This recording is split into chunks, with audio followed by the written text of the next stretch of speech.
நவீன உலகின் பெரும்பாலான கூறுகள் விஞ்ஞானத்தை அடிப்படையாக கொண்டிருக்கின்றன. நேற்று வரை தெரியாதிருந்ததை இன்று தெரிய வைப்பதுதான் விஞ்ஞானம். இயற்கையின் அடிப்படைகள் என்றும் மாறுவதில்லை. அந்த மாறாத அடிப்படைகளை நமக்கு விளக்குவதுதான் விஞ்ஞானம். விளக்குபவர்கள்தான் விஞ்ஞானிகள். ஒவ்வொரு தேசமும் பல விஞ்ஞானிகளை உலகுக்கு தந்திருக்கின்றன.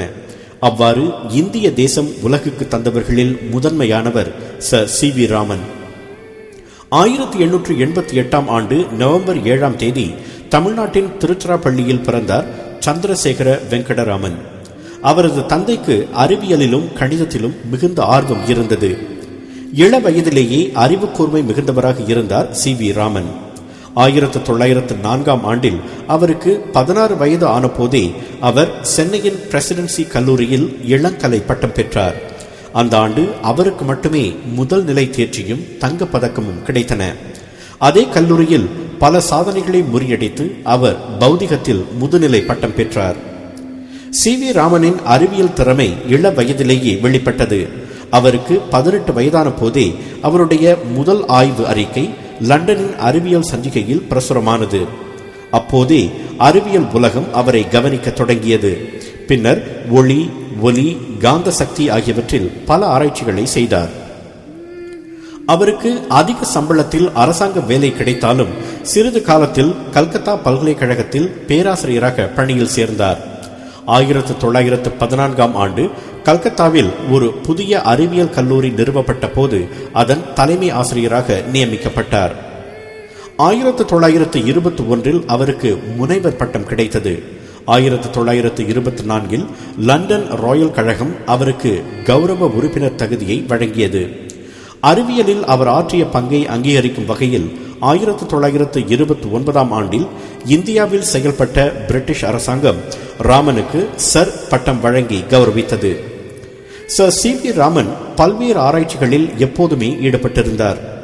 சூரிய ஒளி தண்ணீரிலும் ஐஸ் கட்டியிலும் மற்ற பொருள்களிலும் எவ்வாறு பயணிக்கிறது என்பதை ஆர்வத்துடன் ஆராய்ந்தார். ஒளி அவ்வாறு பல்வேறு பொருள்களில் பயணிக்கும் போது புதிய கோடுகள் உருவாவதை அவர் கணித்து கூறினார். அந்த முக்கியமான கண்டுபிடிப்புக்கு அவரது பெயரே சூட்டப்பட்டது. அந்த கோடுகள் ராமன் கோடுகள் என்றும் அந்த விளைவு ராமன் விளைவு என்றும் இன்றும் அழைக்கப்படுகிறது. அந்த கண்டுபிடிப்பு நிகழ்ந்தது 1928ஆம் ஆண்டு பிப்ரவரி 28ஆம் தேதி, அதாவது இன்று. அந்த அரும் கண்டுபிடிப்புக்காக சர் சி.வி. ராமனுக்கு 1930ஆம் ஆண்டு பௌதிகத்துக்கான நோபல் பரிசு வழங்கப்பட்டது. நோபல் பரிசை வென்ற முதல் தமிழர் சர் சி.வி. ராமன் என்பதும் குறிப்பிடத்தக்கது. இந்தியாவில் அப்போது அறிவியல் ஆராய்ச்சிக்கு உகந்த சூழ்நிலை நிலவாததால் அந்த தேசத்தில் பெரிய அறிவியல் கண்டுபிடிப்புகள் நிகழ முடியாது என்பதுதான் விஞ்ஞானிகளின் அனுமானமாக இருந்தது. அந்த எண்ணத்தை தகர்த்ததால் சர் சி.வி. ராமனின் அறிவியல் பங்களிப்பு இந்தியாவுக்கு மட்டுமல்ல தமிழர்களுக்கும் மிகப்பெரிய ஒன்றாக கருதப்படுகிறது. அதே கண்டுபிடிப்புக்காக லண்டன் ராயல் கழகம் சர் சி.வி. ராமனுக்கு ஹியூம் பதக்கம் வழங்கி சிறப்பித்தது. இந்திய அரசாங்கம் அவருக்கு 1954இல் பாரத ரத்னா விருது வழங்கியது. 1958ஆம் ஆண்டு லெனின் அமைதி பரிசையும் வென்றார் சர் சி.வி. ராமன். 1943இல் அவரது பெயரிலேயே ராமன் ஆராய்ச்சி கழகம் பெங்களூரில் நிறுவப்பட்டது. அந்த கழகத்தில் அவர் தன் வாழ்க்கை முழுவதும் ஆராய்ச்சி பணியில் ஈடுபட்டார். இந்தியாவிற்கும் தமிழர்களுக்கும் பெருமை சேர்த்த சர் சி.வி. ராமன் 1970ஆம் ஆண்டு நவம்பர் 21ஆம் தேதி பெங்களூரில் காலமானார்.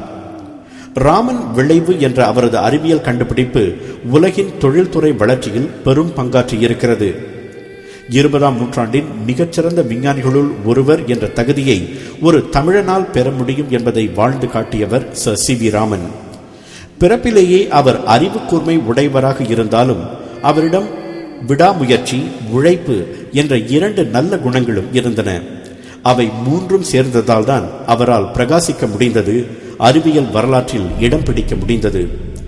அவர் அளவுக்கு அறிவு கூர்மை இல்லாதவர்கள் கூட விடாமுயற்சியையும் கடும் உழைப்பையும் நம்பினால் அவர்களுக்கும் அந்த வானம் வசப்படாமல் போகாது.